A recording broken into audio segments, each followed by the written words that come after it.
Hello दोस्तों, आप सभी शिव भक्तों को मेरे तरफ से हर हर महादेव। आज के इस खास वीडियो में हम जम्मू कश्मीर के प्रसिद्ध गुफा शिव खोरी गुफा का संपूर्ण जानकारी देंगे। आप यहां कैसे पहुंचेंगे, गुफा तक जाने का सही तरीका क्या है, दर्शन करने का संपूर्ण जानकारी के साथ साथ खाने पीने और संपूर्ण खर्च के बारे में आपको हम बताएंगे। तो अभी तक आप मेरे चैनल को सब्सक्राइब नहीं किए तो मेरे चैनल को सब्सक्राइब कीजिए और कंटिन्यू मेरा पूरा वीडियो पे बने रहें, बिना स्किप किए हुए पूरा वीडियो को देखें। पूरा शिवखोरी गुफा का जानकारी आपको कटरा बस स्टैंड से गुफा तक का दर्शन कराएंगे। अगर आप माता वैष्णो देवी के दर्शन करने आए हैं तो आप शिवखोरी गुफा का दर्शन करना ना भूलें, क्योंकि यह गुफा कटरा बस स्टैंड से मात्र 80 से 85 किलोमीटर की ही दूरी पर स्थित एक दिव्य गुफा है, जहां भगवान शंकर अपने पूरे परिवार के साथ आपको दर्शन देंगे। और यह गुफा मां वैष्णो देवी की गुफा से लगभग 10 गुना बड़ी है। जैसा कि बता देते हैं, हम भी माता वैष्णो देवी के दर्शन करने के बाद ही शिवखोरी गुफा दर्शन को निकले हैं। शिवखोरी गुफा को जाने के लिए आपको कटरा बस स्टैंड से सुबह 7 बजे से लेकर 10:30 बजे सुबह तक ही बस खुलती है, और यही बस आपको शिवखोरी दर्शन करने के बाद वापस कटरा तक ले आती है, जिसका किराया मात्र 200 से 250 रुपया। आने और जाने दोनों का आनंद आप इसी किराए में ले सकते हैं। अगर आप टैक्सी से जाना चाहते हैं तो 2500 से 3000 तक आपको टैक्सी चार्ज करेगी। अगर आप शिवखोरी गुफा दर्शन करने के बाद एक दिन अगर आप शिवखोरी गुफा के पास 6 किलोमीटर पहले आपका रणसू नगर है, आप वहाँ रुकना चाहते हैं तो आपको टैक्सी पर्सनल लेके जाना पड़ेगा, जिसका किराया आपको 3500 से 4000 तक देना पड़ेगा। रणसू नगर में बहुत ही अच्छे होटल की सुविधा है। आप वहाँ 600 से 1200 नॉर्मल होटल और वीआईपी होटल लेना चाहते हैं तो आपको 2000 से लेकर 4000 तक आपको चार्ज देना पड़ेगा। अब मेरा बस शिवखोरी गुफा के लिए निकल चुकी है। बस कुछ दूर चलने के बाद हम लोगों को प्राचीन मंदिर बाबा जित्तो जी के दर्शन करने के लिए रोक दिए हैं। जित्तो जी माता वैष्णो देवी के बहुत ही बड़े भक्त थे। वह प्रतिदिन 15 किलोमीटर पे पहाड़ पे चढ़कर स्नान करके माता वैष्णो देवी की पूजा किया करते थे। यह देखकर माता वैष्णो देवी प्रसन्न हुई और कन्या के रूप में प्रकट हुई और उन्हें वरदान दिया कि आपको इतना दूर आने की आवश्यकता नहीं है, आप जहाँ भी खोदिएगा वहीं मेरे चरणों की जल बहने लगेगी, और वह जल जो पिएंगे और स्नान करेंगे उनकी सारी मन्नतें पूरी होगी, और आपको एक बेटी के रूप में शक्ति मिलेगी। आप उसे बेटी के रूप में पालन पोषण कीजिएगा। तो जित्तो जी अगले दिन आए और पहाड़ी को खोदे, जहाँ भी खोदे वहाँ से जल बहने लगी। और अगले दिन क्या देखते हैं कि उनकी पगड़ी में एक कमल के फूल के पास एक बच्ची खेल रही है। यह चमत्कार देखकर वह प्रसन्न हो गए और उसे माँ वैष्णो देवी के नाम पर गौरी नाम रख दिए और उनको पुकारू नाम गौरी रख दिए। यह देखकर उनकी एक चाची थी, भोली चाची थी, जब देखे कि वो बेटी को पालन पोषण कर रहे हैं तो उन्हें प्रॉपर्टी का लोभ था, तो उन्हें अपने घर से कला करना स्टार्ट कर दिए। तो जित्तो जी घर से निकल गए और एक जमींदार के साथ उनकी ही खेत में खेती बाड़ी करने लगे, परंतु जमींदार की लालच को देखकर जित्तो जी तंग आकर अपना बलिदान दे दिए। यह बलिदान देकर उनकी बेटी बुआ गौरी को बहुत बुरा लगा और वह उन्हीं की चिता पर सती हो गए। जब से इस मंदिर में उन्हें देवी देवता का रूप मानकर पूजा अर्चना करने लगे, और जो भी यहाँ पहुँचते हैं और अपनी निसंतान होने के कारण संतान की प्राप्ति का यहाँ पूजा करते हैं तो उन्हें संतान की प्राप्ति होती है। जो यहाँ का जल पीते हैं और मंदिर में पूजा करते हैं उनके सभी मन्नतें पूरी हो जाती है। देख सकते हैं आप पूरा मार्केट में, आप देख सकते हैं पुतला बिक रही है। यहाँ पुतला चढ़ाया जाता है मंदिर में और अपने बेटा बेटी का यहाँ वरदान मांगते हैं, और यहाँ सभी श्रद्धालुओं की वरदान पूर्ण होती है। और यहाँ हम भी गए थे, परंपरागत रूप से यहाँ जल बह रही है, जल को हमने भी सेवन किया और अपना आशीर्वाद प्राप्त करने के लिए जित्तो जी और बुआ गौरी की पूजा अर्चना करने के बाद हम लोग यहाँ से अब आगे निकलते हैं बस से। अब कुछ ही दूर आगे जाते हैं तो एक मंदिर मिलती है जो बहुत ही लंबे गुफा के अंदर नौ दुर्गा के रूप में देखने को मिलती है, जिनकी विख्याति कश्मीर में जम्मू में बहुत ही विख्यात है।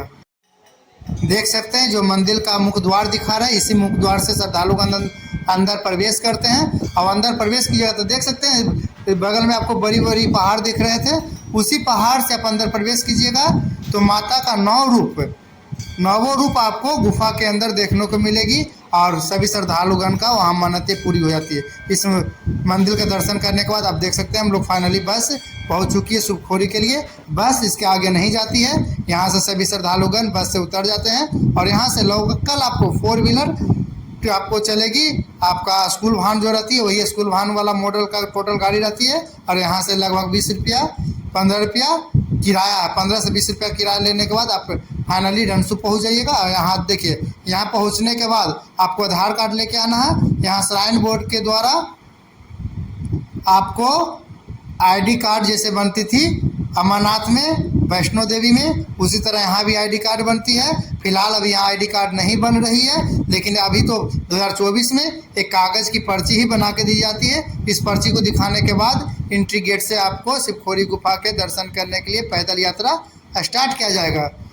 शायद अगले साल से आईडी कार्ड बनाना स्टार्ट हो जाएगी।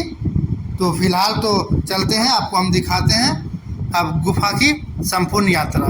पॉइंट पर पहाड़ के सबसे निचली किला पे देख सकते हैं शिवखोरी बोर्ड है। अब यहाँ से यात्रा आरंभ करते हैं शिवखोरी पहाड़ पे चढ़ने के लिए। कंटिन्यू आप मेरा इस वीडियो पे बने रहिए और आपको हम लेकर चलते हैं शिवखोरी गुफा के पास। जहाँ आप जैसे ही शिवम द्वार पहुँचिएगा तो आपसे यात्रा पर्ची मांगा जाएगा। देख सकते हैं हमें अपना यात्रा पर्ची चेकअप कराकर अपना बैग वगैरह स्कैन करा लिए। फुल चेकअप कराने के बाद यात्रा यहाँ से पैदल स्टार्ट कर दी है। और अंदर एंट्री करते हैं तो क्या देखते हैं कि दोनों साइड पूरा मार्केट सजा हुआ है। खासकर खाने पीने की सामग्री यहाँ ज़्यादा है और कुछ श्रृंगार और कुछ खिलौने यहाँ बिक रही है। देखिए आपको दिखा रहे हैं शिवखोरी गुफा यहाँ से टोटल 3.5 किलोमीटर है और पौनी काउंटर 100 मीटर आपको आगे मिलेगी। फिलहाल ये जो पुल देख रहे हैं ऊपर पहाड़ की चोटियों से बहती हुई नदी है और यहाँ नदी एकदम पहाड़ से जितना पानी गिरती है पूरा दूध की तरह एकदम सफ़ेद रहती है। देख सकते हैं श्रद्धालुगण जिनको पैदल यात्रा करने में समर्थ नहीं है उनके लिए घोड़ा की व्यवस्था है। और यहाँ नीचे से ऊपर तक घोड़ा ले जाने में और ऊपर से नीचे लाने में ज़्यादा चार्ज नहीं है, मात्र 250 से 300 रुपया घोड़ा का चार्ज रखा गया है। और जिन श्रद्धालुओं को घोड़ा यात्रा में डर लगती है, जो बुजुर्ग लोग हैं वो पालकी यात्रा करना चाहते हैं, उनके लिए 1500 से 1800 के बीच में चार्ज है। तो इसी चार्ज में आपको नीचे से गुफा दर्शन कराकर फिर वापस नीचे आपको पुनः पहुंचा देंगे। देखते हैं कितने सुंदर सुंदर रास्ता बनाया गया है शिवखोरी का। अमरनाथ का तो रास्ता अभी बना हुआ नहीं था, लेकिन वैष्णो देवी की यात्रा दिखाएं उसमें बहुत सुंदर रास्ता था। उसके बाद शिवखोरी का भी आप देख सकते हैं बहुत ही सुंदर रास्ता बना हुआ है, जगह जगह बैठने के लिए बना हुआ है, देख सकते हैं।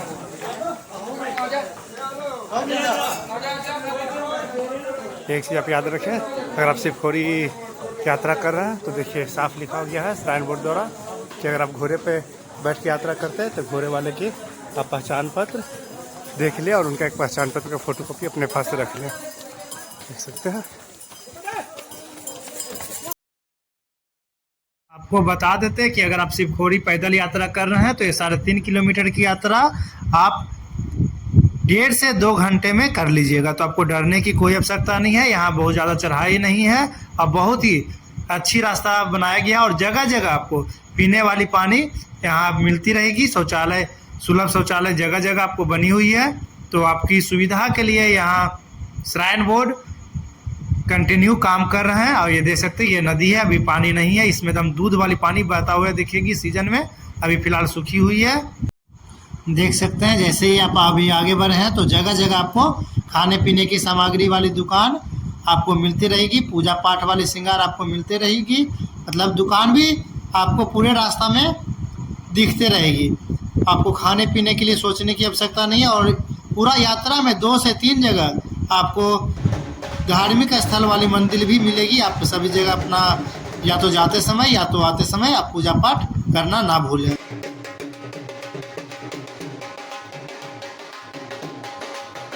सकते हैं जैसा कि आपको यहाँ भी दिखेगी लैंडस्लाइड एरिया, बी केयरफुल।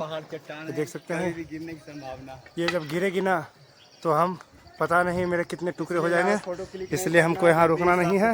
यहाँ से तेजी बढ़ते जाएंगे। देख सकते हैं किस तरह का स्लाइड एरिया है, देख सकते हैं ये सब ले सकते जाएंगे। हमारे साथ अमित हैं जो तेजी से बढ़ चुके हैं, यानी भगवान शिव शंकर को कैलाशपति भी कहा जाता है। ऐसा इसलिए भी कहा जाता है क्योंकि भोलेनाथ कैलाश पर्वत पर निवास करते थे। देख सकते हैं यहाँ से 1 किलोमीटर बची है मात्र। देख सकते हैं कितना सुंदर सुंदर दृश्य देखने को मिलता है। तो आपको बताते हैं कि अगर आप भोलेनाथ के भक्त हैं तो वास्तविकता तो यह है कि भगवान अनेक धार्मिक और प्राचीन स्थल जितना भी है सब पर्वत पर ही स्थित है। तो आपको सुंदर दृश्य देखने को मिलेगा। देख सकते हैं शिवखोरी गुफा से 200-300 मीटर पहले ही पूजा सामग्री बिकना स्टार्ट हो गई है। भगवान की कैलेंडर बिक रही है। प्रसादी के साथ साथ जो श्रद्धालुगण जल समर्पित करना चाहते हैं भगवान भोलेनाथ को, तो उनके लिए यहाँ भी जल की सुविधा है। एक खास बात और बताते हैं कि इस शिवखोरी गुफा में आप ना मोबाइल लेके जा सकते हैं, ना ही कोई इलेक्ट्रिक सामान आप लेके जा सकते हैं। तो गुफा से 200 मीटर पहले ही लॉकर रूम बना गया है। उस लॉकर रूम में हम लोग अपना मोबाइल और जितना भी इलेक्ट्रिक डिवाइस है सब जमा करने के बाद पूजा की सामग्री लेकर पूजा करने के लिए प्रवेश किए थे। तो सभी श्रद्धालुगण को बताते हैं कि लॉकर रूम में मोबाइल और इलेक्ट्रिक सामान रखना ना भूलें। आपको शिवखोरी गुफा की रहस्यमय कहानी बताते हैं। कहा जाता है कि भस्मासुर एक बार भगवान शिव की भक्ति में लीन थे, तो भगवान शिव उनकी भक्ति से प्रसन्न होकर उन्हें वरदान दिए। तो वरदान में भस्मासुर क्या मांगते हैं कि हम जिस भी व्यक्ति के सर पर हाथ रखेंगे वो भस्म हो जाए। यहाँ पे भगवान भोलेनाथ तथास्तु बोल दिए। तथास्तु बोलने के बाद भस्मासुर के मन में पाप पैदा हो गई और सोचे क्यों नहीं सबसे पहले हम भगवान शंकर के सर पर ही हाथ रखकर चेक करते हैं कि इनका वरदान मुझे सही साबित होती है कि नहीं।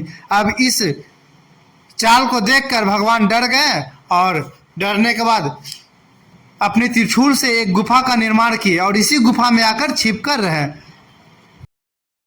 यह सब देख भगवान विष्णु जी मोहिनी का रूप लेकर आए और मोहिनी का रूप भस्मासुर को मोहित कर गई। तो मोहिनी के रूप में भस्मासुर को बोले कि हम एक नृत्य आपको सिखाएंगे, आप नृत्य कीजिएगा तो हम आपके हो जाएंगे। तो उसी नृत्य के करने के पश्चात भस्मासुर के सर पर ही हाथ रख दिए और भस्मासुर भस्म हो गए। फिर शंकर जी इस गुफा से बाहर निकले। यही है शिवखोरी गुफा की रहस्यमय कहानी।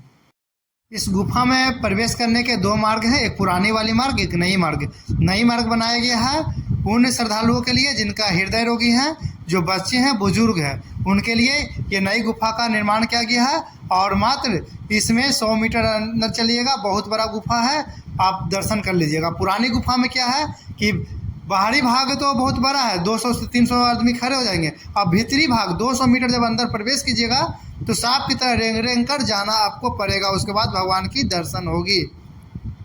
शिवखोरी गुफा में भगवान शिव का दर्शन करने के बाद फाइनली रात के 1 बज चुके हैं और हम पहुंच चुके हैं कटरा बस स्टैंड। अब फाइनली हम जा रहे हैं होटल, अब आराम करेंगे। तो मेरा ये वीडियो बनाने का प्रयास कैसा रहा कमेंट करके ज़रूर बताएं और मेरा चैनल को अभी तक सब्सक्राइब नहीं किया तो सब्सक्राइब कीजिए, लाइक कीजिए। जय भोलेनाथ।